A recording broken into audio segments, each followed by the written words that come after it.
So next up, we're going to hear about a similar tool to the Minnesota experience we learned about earlier, and that is something new called the Wisconsin Shoreland Evaluation Tool.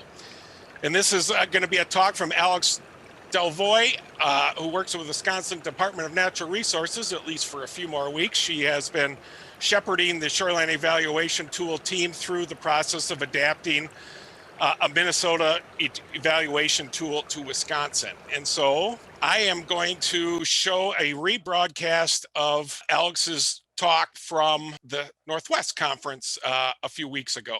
Alex has served the Healthy Lakes and Rivers team as a helping us stay organized. She also serves the Lakes Grant program intake and does a wonderful job networking with our lake communities and helping supporting their work across the state. And so we're excited to hear from Alex and the Wisconsin Shoreline Evaluation Tool. Awesome. Well, thank you for the introduction. Today I'm going to talk about the Wisconsin Shoreland Evaluation Tool, which is a new and upcoming tool that should be available in spring or early summer. We don't have a solid release deadline or solid release date as of yet. But we're basically building upon the success of the Michigan Shoreland Stewards Program and bringing a similar survey to Wisconsin. I'm going to talk a little bit more about that today. All right, and I'm presenting today as the project manager for this project, but I wanted to highlight the huge role that the entire Healthy Lakes and Rivers team has had in the development of the Shoreland Evaluation Tool. These individuals represent the Wisconsin Department of Natural Resources, County, and Extension Lakes program staff. They all have contributed a lot of time over the past few months in reviewing, creating, and editing content, helping to compile a lot of great resources out there, and testing out how the survey is working in its actual website form. So some kind of background on the tool. The idea behind the creation of a shoreland property evaluation tool for Wisconsin was largely encouraged by involved grantees and champions of the Healthy Lakes and Rivers program. Michigan has a shoreland stewards program or shoreland stewards tool that we're basing our version off of, but many of the questions needed to be changed and updated to kind of adjust to Wisconsin rules and regulations, as well as the availability of the Healthy Lakes and Rivers grant funding for best practices in Wisconsin. We are working with the same contractor, LIAA, who helped develop the Michigan Rate Your Shoreland Tool website. So it does have kind of a similar feeling to theirs if you've already explored their site or are familiar with it. So some kind of overall goals of the tool. When we first started working, we outlined our goals for the use of the tool just to try and keep us centered in the goals and make sure as we keep working on it to review and reflect back on this, making sure that we're gonna meet the goals that we've originally set out on. We wanted to sort of raise awareness of shoreline health, direct shoreland property owners to information about the Healthy Lakes and Rivers best practices or practices that they could do themselves on their properties. We wanted to identify some funding resources to get started, use the tool as an alternative to a site visit. That was another cool thing that we thought of, and we actually had thought of that prior to COVID-19 being prevalent in all of our lives, and the use of the tool as an alternative to a site visit, I guess it may end up being a real positive in these times, especially when we're not able to get out and travel as much and those sort of things. So that was an unexpected but really positive benefit of the development of this tool. And then we wanted to also use this to promote social norming of best practices. So what have we been up to so far? We started work on the development of the Wisconsin version of the tool in the summer of 2020. We met with Julia Kirkwood from the Michigan Shoreland Stewards Program, and we learned a lot from her. She shared a ton of great information with us on how their site works, and we got connected to the contractor that they worked with. We started off using the questions from the Michigan tool, but we did a lot of work in creating, editing, deleting questions to best fit Wisconsin needs and the goals that we had set out for the tool. We then collected a lot of resources and pictures that we could use as part of the content in the survey to go along with the questions that we had created. And then we decided on some point values of each question because each question has a point value. We had to decide sort of the weights of each question and answer, and as well as think of how they flow together.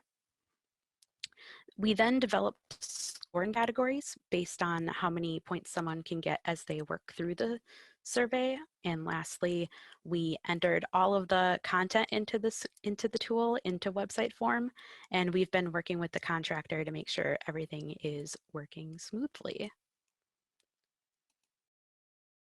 So eventually the tool will be located on the Healthy Lakes and Rivers website as a tab. For now, the link is kind of hidden while we're still working on development. The survey is organized by zone from upland to in-water. And as you move through the questions, you'll kind of be moving towards and into the water as you're answering those. The zones match up with the Healthy Lakes and Rivers initiative, as you can see in the image on the slide.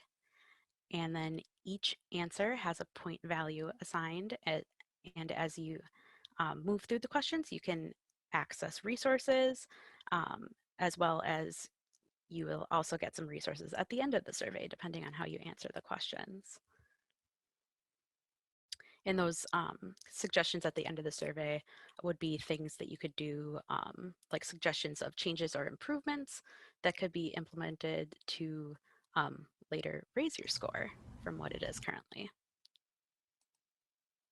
So I took a quick screenshot of the main page of the Shoreland survey, and I'll show a few screenshots of what the survey looks like in my next few slides. When you open the site, you'll have the option to register for an account. You can take the survey anonymously, or you can log in and access your previous survey results, or even start up where you had left off if you had stopped taking the survey midway through, that sort of a thing. And you may already be familiar with the Healthy Lakes and Rivers website and notice that the tabs at the top right of the page, so up here, are the same as on the Healthy Lakes and Rivers site. We did this on purpose to provide easy access to the Healthy Lakes and Rivers resources and to kind of keep the same look feel of the Healthy Lakes and Rivers website. When the final version of the survey is ready, a tab is going to be added to the top of the site to direct people to this survey page where they can then get into the survey and take it themselves. So one of the biggest questions is, how does this tool work for users? After learning a bit about the overall goals of the tool and how it works, you saw the last slide, you can take the survey anonymously, or you can create an account and log in. Taking the survey anonymously will save the results that we as survey managers can go back and look at. But if you do take it anonymously, you won't be able to go back and return to where you left off or go back and remind yourself of results. If you create an account, you can save where you're at and come back later if you need to. You can retake the survey after you've changed practices to try and increase your score. And then you can also choose to link your results to your local organizations, such as lake organizations, who can then view responses in their area and see how properties around their lakes are doing. And users at the end of the survey are able to print out their answers and their areas for improvement. And you can keep those on hand or even share those with someone who may be providing you technical assistance for design of projects you may be interested in installing. And then another cool feature of the tool is once you've finished taking the survey and you have an account, this would be if you had an account, you can send in pictures of your property if you choose, if you really want to share. Say you just put in a native planting and you really want to show that off and share that with us, you can do that if you want. That sending in pictures of your property is completely optional and up to you.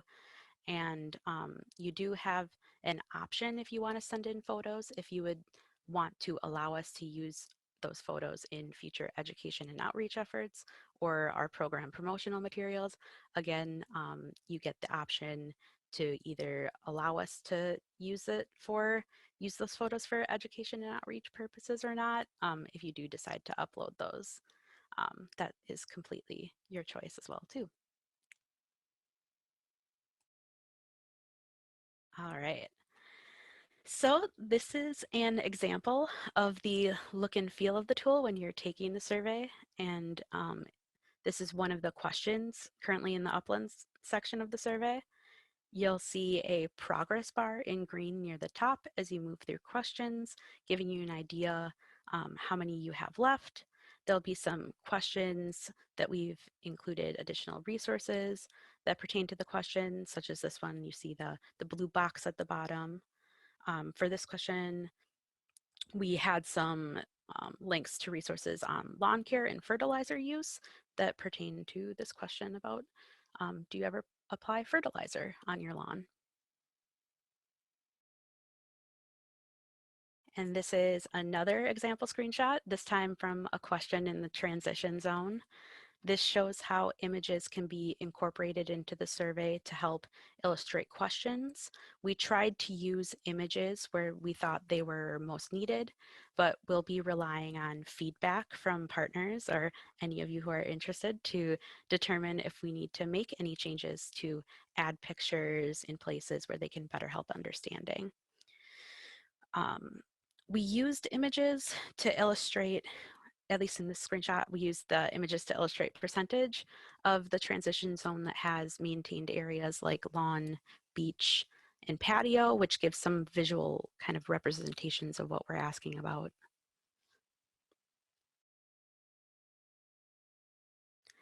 And then this is a screenshot from the end of the survey. As you can see, I named myself Alex Test. I've been testing this out all the way through many times as we've been uploading the content. But in the end of the survey, you'll get what level you scored with an explanation on what that means. In this case, I got entry level, and we have this little explanation of what entry level means. And here you'll be able to review your answers or print them out. If you click this button, it gives you basically a nice printable copied version that you can print out and keep in your records if you'd like. And then based on how you fill out the survey questions, you'll receive areas for improvement. And areas for improvement are tied to the answers in the survey, and you'll receive specific recommendations on what you could do to improve your score in those areas. If you click on each bar, they kind of expand and they look like this when you do so. So this one, I just expanded the native plant one, for example. So this one, you'll see additional information and resources for that area of improvement. In this case, we had a picture of the Healthy Lakes and Rivers diagram for native plantings as well too. And then we have one best practices for everyone area of improvement at the top, which will show up to everybody no matter what in how they fill out the survey questions. That one looks kind of like this right now. But we wanted to use this to promote the Healthy Lakes and Rivers grant program, as well as promote other simple free ways to keep healthy lakes or rivers around your areas and You may have caught the Au Naturel article in a recent Lake Tides article, so we wanted to include that as well, because that is a great resource too for free and simple ways to keep your lake or river healthy. For the scoring of the survey, we'll be using a credit score type image to illustrate the different levels of scoring based on the point values the user gets after answering the questions. I will say we're still editing the coloring of the image. It may change the font a little bit, but this should still be pretty similar to the score image that we will end up using in the final version. The highest level of scores is currently at protection level, and then you go to restoration, mitigation, and entry level. And sort of by using this credit score image, we want to promote the idea that your score can change over time and improve or decrease depending on the actions you're taking. So we wanted to use this because we know that a lot of people are really familiar with credit scores and trying to keep your credit score the highest you possibly can. And we're hoping that people can kind of attach that same sort of similar meaning to their shoreland as well too. Like you want to keep that your final scoring level the highest you can possibly make it.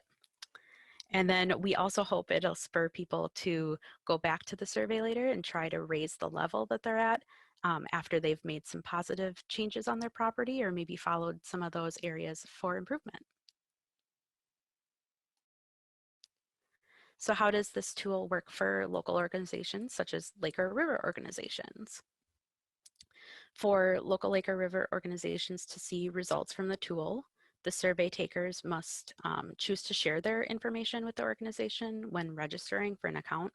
This way, the survey taker can choose if they share the data with the organization or if they'd like to keep their information private. We have the ability to set up a simple page directing people to information about the organization, which can link to that organization's full website or what they currently have set up now. I made a very quick screenshot of what that looks like at the moment. This was pretty quickly mocked up for a test lake association. In this case, you can include a short mission statement or an About Us section, an image or logo that you have, the link to your website. It shows a map where you're located. In this picture, I just located the Test Lake Association at the Madison DNR office, which is why it's in the middle of a city.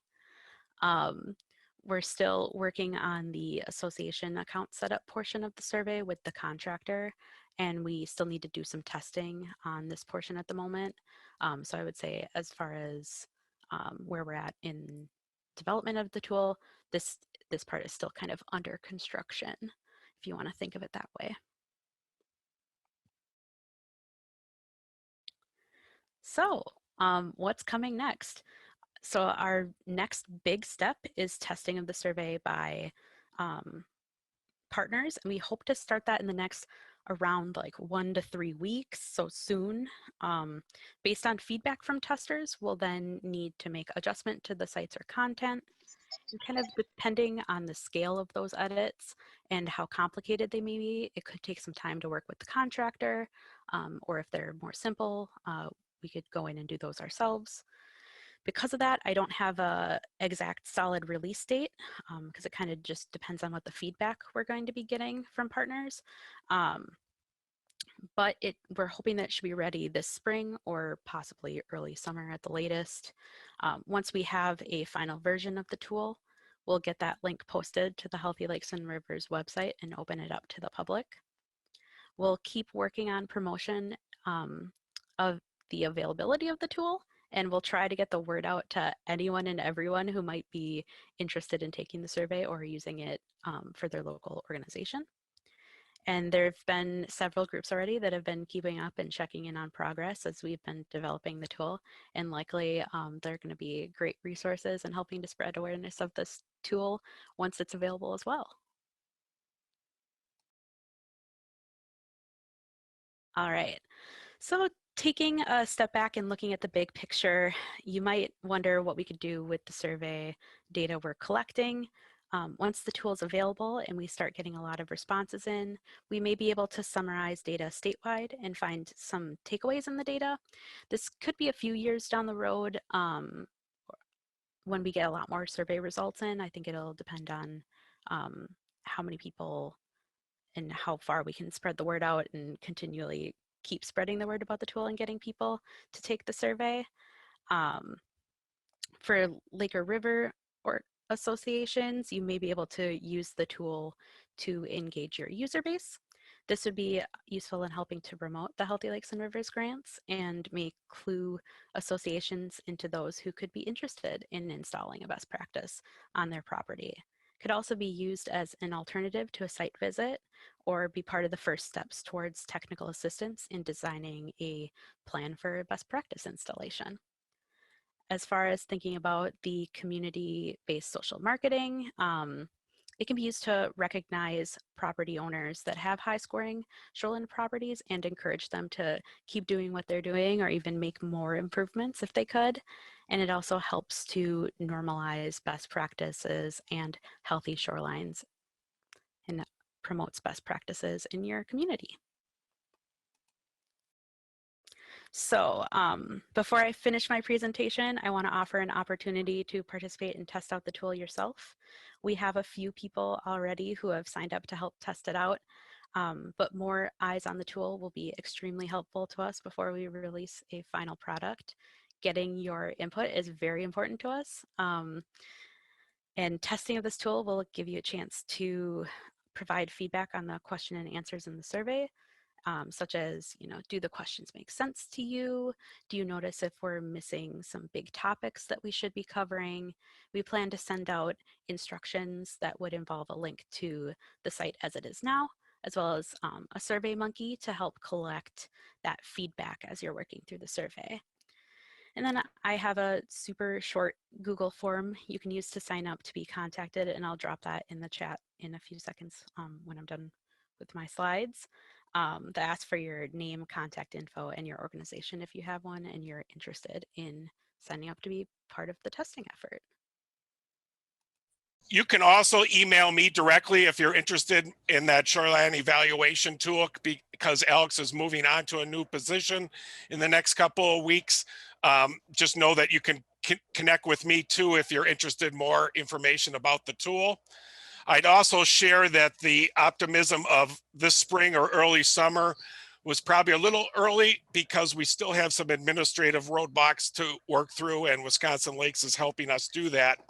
So stay tuned. I'm sure we'll do a snippet in lake tides when the evaluation tool becomes available, or monitor the Healthy Lakes and Rivers website to see when that tab becomes active.